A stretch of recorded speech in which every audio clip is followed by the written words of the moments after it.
주의 평화가 함께 하시기를 간절히 기원합니다. 창립 2주년 기념 예배를 드리게 됐는데요.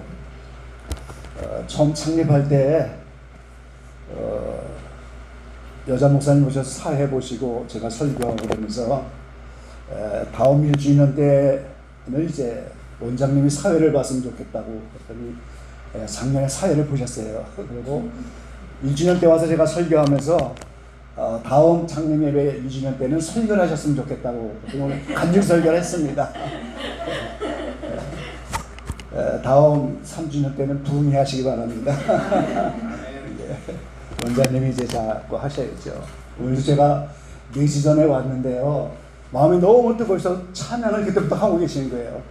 지치셨어요? 갖고 한 30분을 찬양 긴장하시고 전사님 기다리는데 하나님 기다리는 것처럼 이렇게 너무나 감사하죠. 간증도 있고 그래서 제가 설교를 많이 준비했는데 길게 하면은 시험 들 것 같아요. 그래서 최대한 짧게 하려고 하고 짧게 하는 설교가 은혜스 없다고들 그러더라고요. 앞에 부분을 좀 많은 내용이 있는데 어떻게 좀 길게 해도 괜찮을까요? 이거 대답이 약하잖아요. 준비한 게 많은데 좀 아쉽기도 하네요. 최대한 빨리 짧게 해보도록 하겠습니다. 자, 주보에 나온 이사야 50장 4절로 8절 말씀 제가 한 절 읽고 여러분 한 절 읽으셔서 교독해 보도록 하겠습니다. 주 여호와께서 학자의 혀를 내게 주사 나로 곤핍한 자를 말로 어떻게 도와줄 줄을 알게 하시고 아침마다 깨우치시되 나의 귀를 깨우치사 학자같이 알아듣게 하시도다.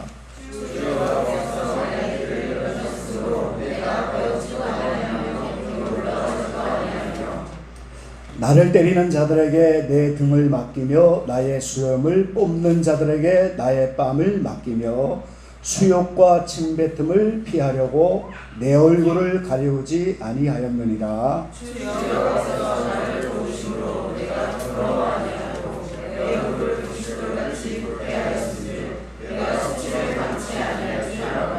함께 보겠습니다. 나를 의롭다 하시는 이가 가까이 계시니 나와 다툴 자가 누구요? 나와 함께 설지어다 나의 대적이 누구요? 내게 가까이 나올지니라. 아멘. 말씀을 주지 않으면 저는 갈 수가 없고 설 수가 없습니다. 그런데 감사하게도 창립 2주년에 이 말씀을 저에게 주셨어요. 그래서 이제 와서 말씀을 전하게 됐습니다. 이 말씀을 주님이 주신 줄로 믿습니다. 창세기 21장 8절로 9절에 보니까 아이가 자라매 젖을 떼고 이삭의 젖을 떼는 날에 아브라함이 대연을 배설하였더라. 사라가 본즉 아브라함의 아들 애굽 여인 하갈의 소생이 이삭을 희롱하는지라. 이런 말씀이 있어요. 젖을 떼는 것이 언제쯤일까요? 아이들마다 어머니마다 다르겠죠. 대부분 돌되는 12개월에서 18개월 되면 젖을 뗀다고 그래요. 그런데 전문가들은 2살까지 모유를 먹이는 것이 아이에게 좋다. 이런 표현들을 많이 하죠. 자, 오늘 이 본문의 창세기 21장은 이삭, 하나님이 성령으로 약속의 자녀를 준 이삭이 젖을 떼는 날, 구약에는 나이가 많이 먹게 살았으니까 2살 됐을 겁니다. 젖을 떼는 날 대연, 큰 잔치를 베풀었다는, 오늘 2주년이 돼서 오늘 창립 2주년 기념 예배를 드리는 이 자리가 큰 잔치인 줄로 믿습니다. 하나님 보실 때 큰 잔치예요. 그런데 9절 말씀해 보니까 그 잔치를 베푼 그때 사라가 본즉 아브라함의 아들 애굽 여인 하갈의 소생이 이삭을 희롱하는지라 그랬어요. 젖을 막 떼고 나니까 그때부터 이스마엘이라고 하는 육신의 자녀죠. 종 하갈을 통해서 난 자녀입니다. 그 하갈에 난 이스마엘이 이삭을 희롱하는지라. 그래서 사라가 그 이스마엘과 하갈을 내어 쫓는 거예요. 이삭은 성령으로 난 아들이고 약속의 자녀입니다. 이스마엘은 육신의 자녀고 종의 자녀예요. 이것이 우리의 삶 속에 내면에 그대로 적용이 되는 거예요. 우리 각자는 성령 받은 사람이고 하나님의 약속의 자녀인데, 내 성령 받은 나의 새 사람 속에 옛사람, 그게 육신의 사람이고 그게 이스마엘이에요. 오늘 성령 따라 살기를 원하고 약속의 말씀 붙잡고 살기를 원하는데, 육신의 사람인 내 겉사람과 내 옛사람이 자꾸만 나를 핍박하는 거예요. 그래서 그게 이스마엘과 이삭의 이야기가 나의 이야기인 거예요. 두 돌 돼서 잔치를 베풀고 이제부터 본격적으로 옛사람이 깨어지는 그런 일로 우리는 핍박당하고 희롱당할 수 있어요. 잠빛기도원 2주년 이후로 오늘 새로운 새 사람이 날로 강건해지시고, 육신의 사람인 나의 옛사람이 나를 핍박해도 그 싸움에서 승리하셔서 오늘 이 기도원을 향한 하나님의 뜻이 아름답게 이루어져 가게 되기를 간절히 축원합니다. 이제는 본격적인 옛사람과의 싸움이 지금부터 나타날 거예요. 그 싸움을 잘 감당하시기 바랍니다.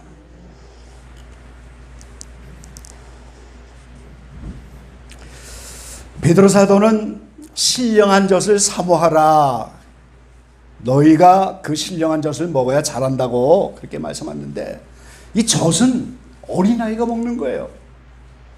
히브리서에 보니까 장성한 자는 단단한 음식을 먹는다고.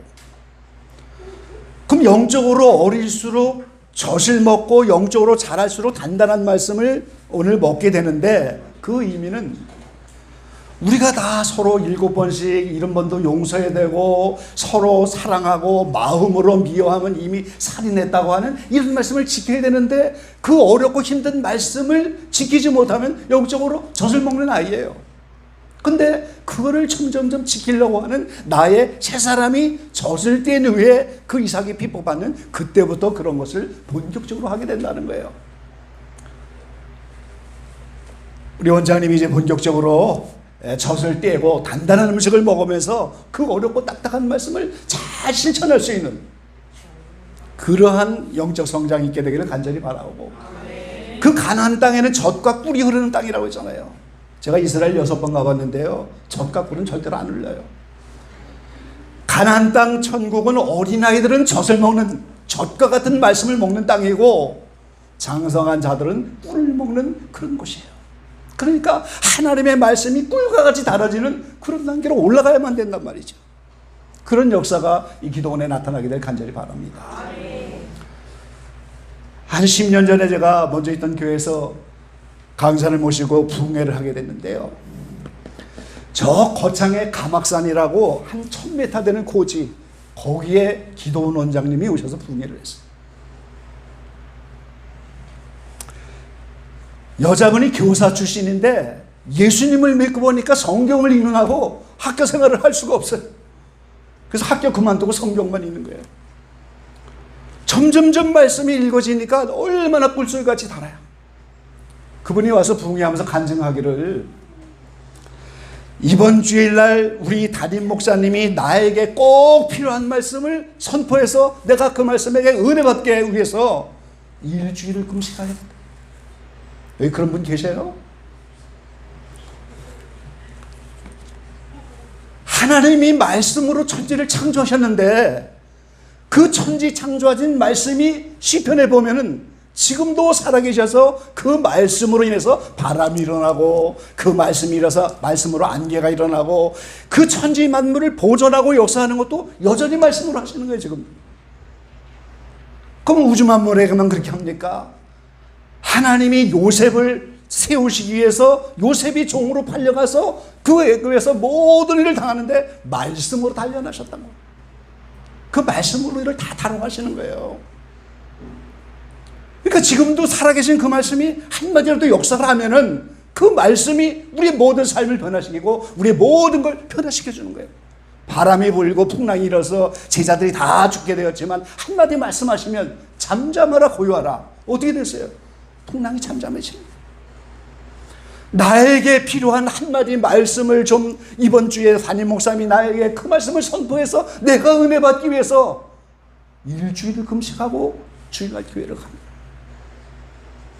그러니까 하나님이 은혜를 베푸셔서 교사 그만두고 말씀만 읽다가 신유의 능력이 나타났어요.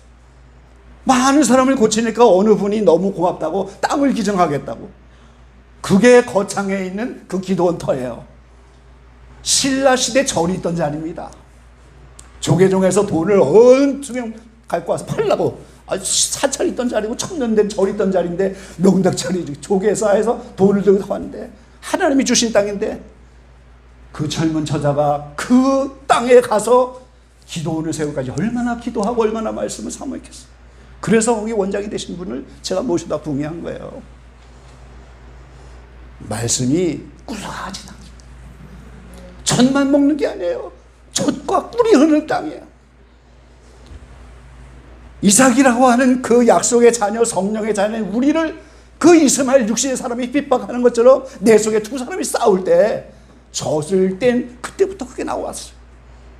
두 돌이 돼서 이제 영적으로는 젖을 떼고 이 돌이 본격적으로 그렇게 꿀과 같은 말씀을 사모하고 육신의 사람이 새로워지는 영적 싸움을 본격적으로 하는 그런 시대가 온 거예요. 할렐루야. 뭐 지금까지도 산전수전 다 겪으시고 이제 지하전 겪으려고 여기 오셨는데 공중전까지 남았어요. 이래서 길게 하면 안 되는데 이게 짧게 하겠습니다. 순서지를 만들어 드렸더니 전화가 왔어요. 목사님, 제목만 봐도 은혜스러워. 벌써 은혜를 받으셨어요. 제목. 여러분도 오늘 은혜 받기를 간절히 바랍니다. 제가 성형수술을 잘하는데요, 얼굴에 점 다 빼드립니다. 할렐루야. 숫자 4.5하고 5가 살았는데 4.5보다 5가 높잖아요. 0.5가 높으니까 매일 너 커피 좀 타와, 뭐 좀 물 좀 가져와, 심부름 시켰는데 어느 날 5가 나 이제 네 심부름 안 해. 그러니까 다른 숫자들이 너 갑자기 왜 그러냐고. 나 점 뺐어. 4.5가 제가 말을 거꾸로 했어요. 4.5가 점 뺐다는 거예요. 그래서 숫자 5가 심부름 시켰는데 안 하겠다는 거예요. 이제 점 빼면 어떻게 됩니까? 45 됐어. 할렐루야. 45가 되니까 5보다 9배가 높아져 버렸어요. 그러니까 심부름할 이유가 없지. 이제 5가 와서 다 심부름해야지. 우리가 점 빼면요 능력이 나타나요. 전 지금 다 보여요. 뭐가 보입니까? 결점이 보이고 약점이 보이고 부족한 점이 보이고. 걱정하지 마세요. 장점도 보여요. 할렐루야. 쟤는 다 보여. 저 약점, 점을 빼야 되겠다. 저 결점 빼야 되겠다. 저 부족한 점을 빼야 되겠다. 그거 빼고 가면 그게 은혜 받는 거지. 할렐루야. 우리 그 점 다 빼고 가시기를 간절히 축원합니다. 예. 대성이도 점 좀 빼야 되겠네. 그게 은혜예요. 자, 오늘 학자의 혀라고 하는 단어가 오늘 이사야 선지자 본문에 나오는데, 그 이사야 선지자는 메시아에 대한 예언을 많이 하신 분이에요. 예수님 오실 거를 얼마나 많이 예언하셨어요. 그래서 학자의 혀는 예수님에게 해당하는 말씀이에요. 그런데 오늘 저와 여러분이 그 예수님을 본받아야 되잖아요. 예수님을 닮아가야 되잖아요. 그래서 우리에게도 학자의 혀가 필요하고 학자의 귀가 필요한 거예요. 그럼 제일 먼저 첫 번째, 왜 우리에게 학자의 혀가 필요한가? 오늘 본문에 말씀하고 있잖아요.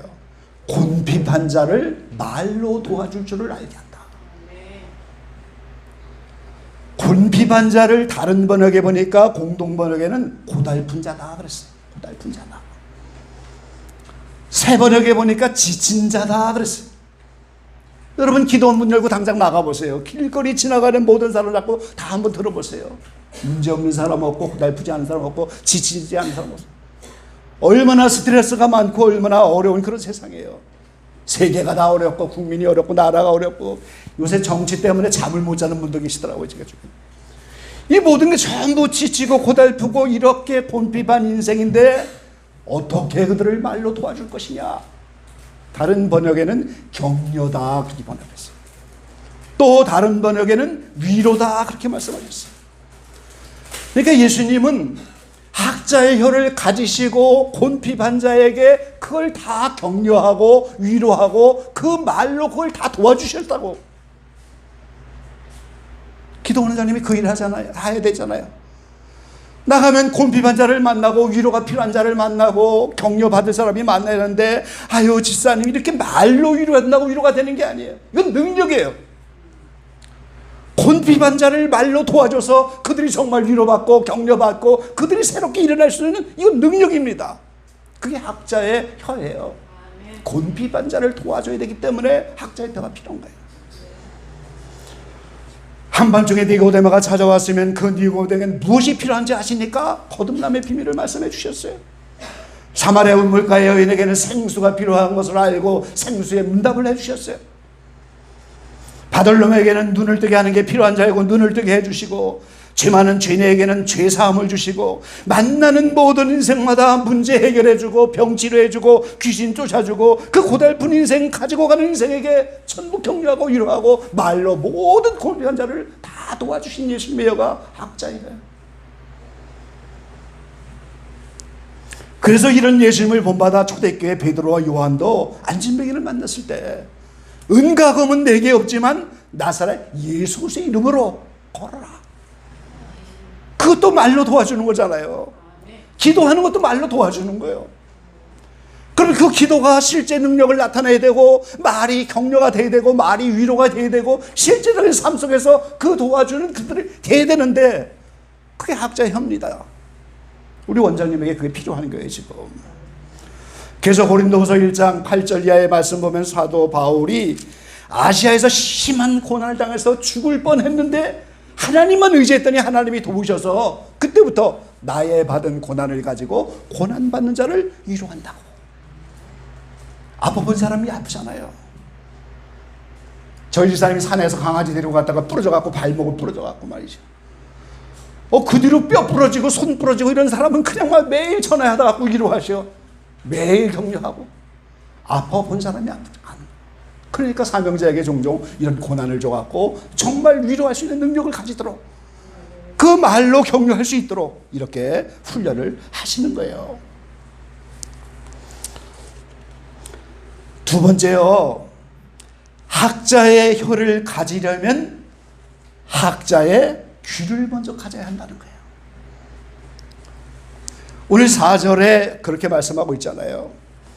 학자의 혀를 내게 주사 나로 곤핍한 자를 말로 어떻게 도와줄 줄을 알게 하시고 아침마다 깨우치시되 나의 귀를 깨우치사 학자같이 알아듣게 하시는도다. 학자의 혀를 가지려면 먼저 학자의 귀가 열려서 학자처럼 알아들었게 해야 된다고. 학자의 귀를 먼저 가져야 한다는 거예요. 주 여호와께서 나의 귀를 여셨으므로 5절에. 그러니까 먼저 귀가 열려야 돼요. 그래야 학자의 혀도 가질 수 있다는 거예요. 그래서 주님은 그 사명을 감당하기 위해서 새벽 미명에 혼자 가서 산에 가서 기도하시고 시간만 되면 기도하시면서 하늘의 귀를 기울여서 학자의 귀를 열어 이제 그 모든 일을 학자의 귀로서 듣고서 그러고 감당하신 거예요. 그래서 십자가를 앞에 둔 마지막 겟세마네 밤에도 땀방울이 핏방울이 되도록 그 쓴장과 세를 앞에 두고도 하나님의 뜻을 묻으면서 밤새 기도하면서 학자의 귀가 있기 때문에 그 모든 사명을 감당하는 거예요. 아시아 7개를 향해서 그래서 요한 사도는 성령이 교회들에게 하시는 말씀을 들을지어다 그러잖아요. 이 모든 교회들이 다 성령이 하시는 말씀을 귀가 있는 자는 좀 들어라. 예수님은 7가지 비유를 말씀하시면서 귀 있는 자는 깨달을지니라 그랬어요. 마태복음 13장의 이 7가지 비유가 창세로부터 감추인 비밀이라고 주님이 말씀하셨어요. 창세부터 창조의 한 주간 이제 창세기 50장까지의 그 모든 창세기 말씀이 인류에서 전체의 비밀인데 그때부터 감춘 것을 마태복음 7장 13장 7가지 비유에 다 넣어놨다는 거예요. 그러니까 그거를 귀 있는 자는 깨달아. 계속해서 귀를 말씀하셔요. 여러분 숨을 쉴 때 들숨과 날숨이 있잖아요. 숨을 들이셔야 날숨이 있는 거예요.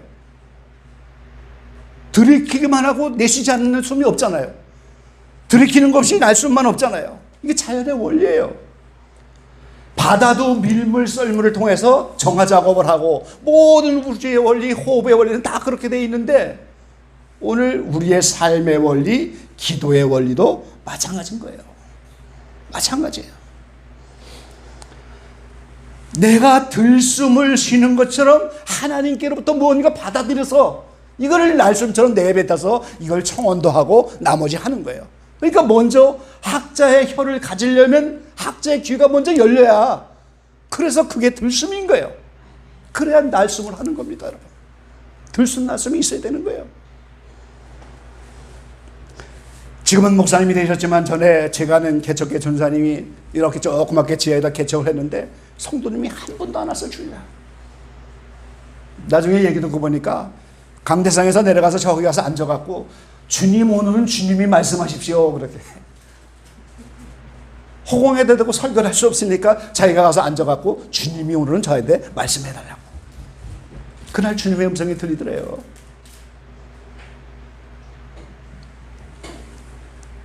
미국에 있는 저희 아들이요, 저도 그래요. 저도 그래. 엄마가 가서 두부 좀 사와라 그러면 벌써 저만큼 튀어나갔어요. 한참 가다 돌아와. 뭐 사오라고 그러냐.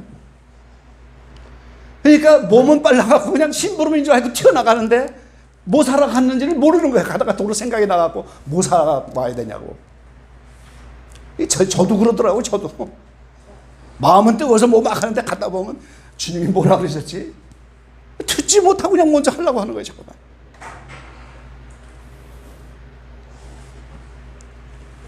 제가 영성 클리닉을 하는데요, 미국에서부터 영성 클리닉 해라갖고 계속 영성 클리닉을 하는데 상담받으러 오는 분들이 전부 날숨만 쉬어. 왜 이런 일이 생겼는지 들으려고 하지 않고 주님이 뭐라고 하는지 들으려고 안 하고 필요한 것만 다 내뱉어버려 그냥. 그 날숨만 쉬는 거예요. 들숨을 안 쉬어요. 그렇게 하면 안 됩니다. 전화를 하나 해도 상대방 사정이 좀 어떤가 물어보면서 슬그머니 나 이러기가 필요한데 좀 해줄 수 있어? 이렇게 나오는 거지. 그냥 다 거두절미하고 나 이것 좀 해줘, 이런 사람이 어디 있어요. 근데 하나님께는 그렇게 하더라고요. 잘 듣고 이런 일이 왜 벌어졌는지, 하나님이 원하시는 것이 뭔지, 말씀이 뭔지 이거를 들으려고 애를 쓰고 그 다음에 나의 필요한 것을 청원하면서 들쓴 말씀을 적당히 해야 되는데 그냥 내 필요한 것만 다 말해버리고 그럼 날숨만 있는 거예요. 들숨이 없어.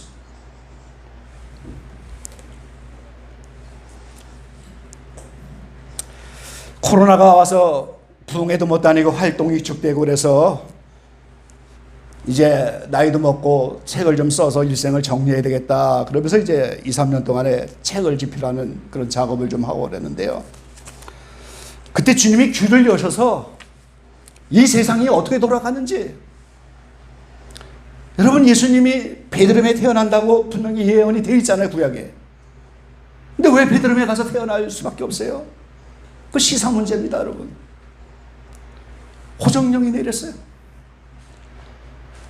정부에서 호정령이 내리니까 요셉의 고향이 베들레헴이니까 베들레헴 갈 수밖에 없죠.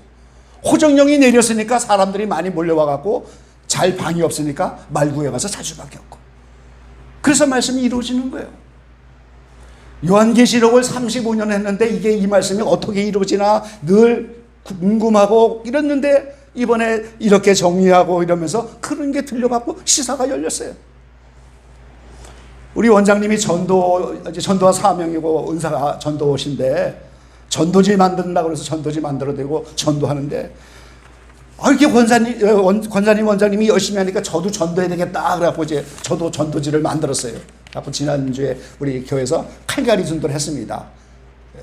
칼갈이 선교하는 분들이 계셔요. 저 남해에서 이제 칼갈이를 해주고 이런 분들이 와서 이제 하루 전도를 하셔서 우리 원장님도 와서 했는데, 이 전도지를 만들면서 이게 뭐라고 써야 되나 이렇게 하다가 제가 여기다 이렇게 썼어요. 이 시대를 꿰뚫는 하나님의 말씀이 준비되었습니다. 아무 때나 전화 상담 가능합니다. 인생의 모든 문제 하나님은 모두를 사랑하십니다. 왜 이런 전도지를 썼겠어요? 하나님께 들려지니까 실전 계시록, 이 세상에서 실제 계시록이 어떻게 이루어지면서 이게 어떻게 될 것인가 실전 계시록을 하게 되더라고요. 그래서 이 시대의 말씀이 준비됐다고 이렇게 하나님의 말씀을 들었기 때문에 제가 이걸 하게 된 거예요.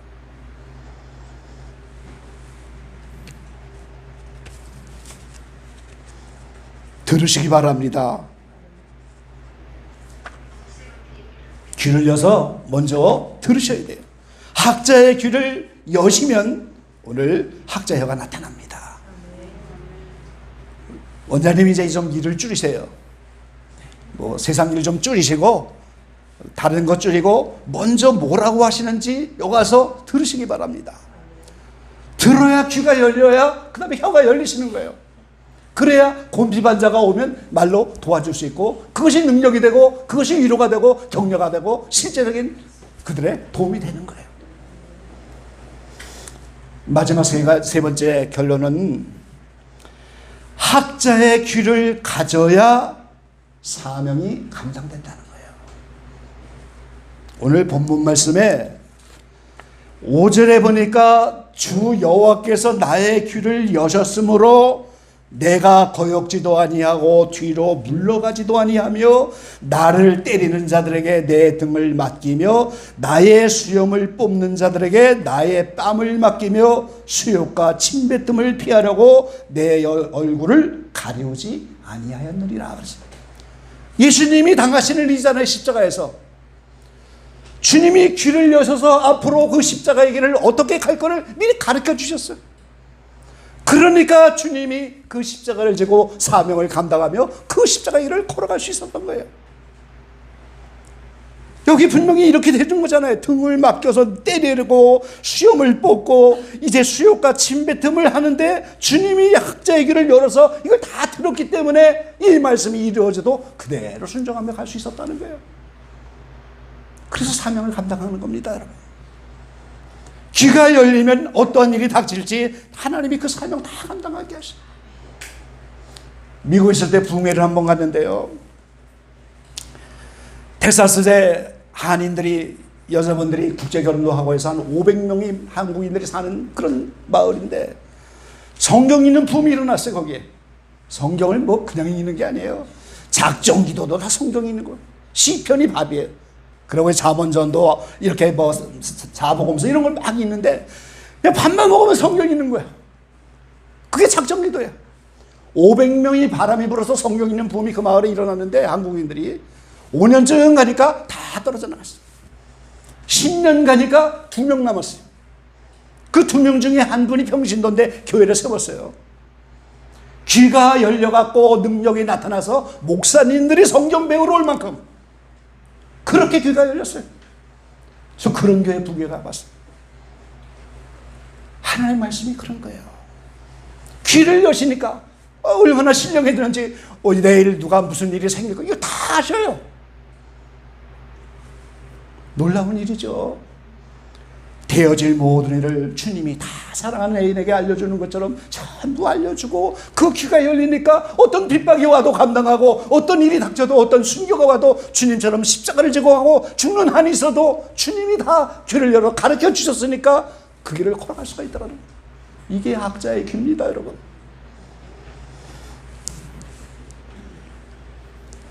사명은 중요한 거예요. 생명을 살리고 죽이시는 게 사명인 거예요. 의사가 처방을 잘못하고 진단을 잘못하면 의료사고 많이 나잖아요. 오른쪽 다리를 잘라야 되는 사람인데 실수해갖고 왼쪽 다리를 잘랐어. 대형사고죠. 영적인 의사도 마찬가지인 거예요. 영적인 생명을 살리고 죽여야 되는데 이게 얼마나 중요한 일이에요. 그런 귀한 일들을 감당하는 것이 오늘 주님께 우리에게 받은 사명인데 그 영혼 하나하나를 생각하면서 학자의 귀를 열지 않으면 감당이 안 돼요. 그래서 윌리엄 부도라고 하는 구세군의 창시자는 그렇게 기차를 타고 막 가는데 그 차창 밖으로 스쳐지는 그 얼굴들이 많이 있잖아요. 역을 지나가면서 뭐 만나본 적도 없고 인사 한번 나누지 않았지만 차창 밖으로 스쳐지는 그 얼굴 하나하나를 생각하면서 저 얼굴 그 영혼들이 멸망당하는 그걸 보고 견딜 수가 없어 저 얼굴 하면서 여행을 했다고.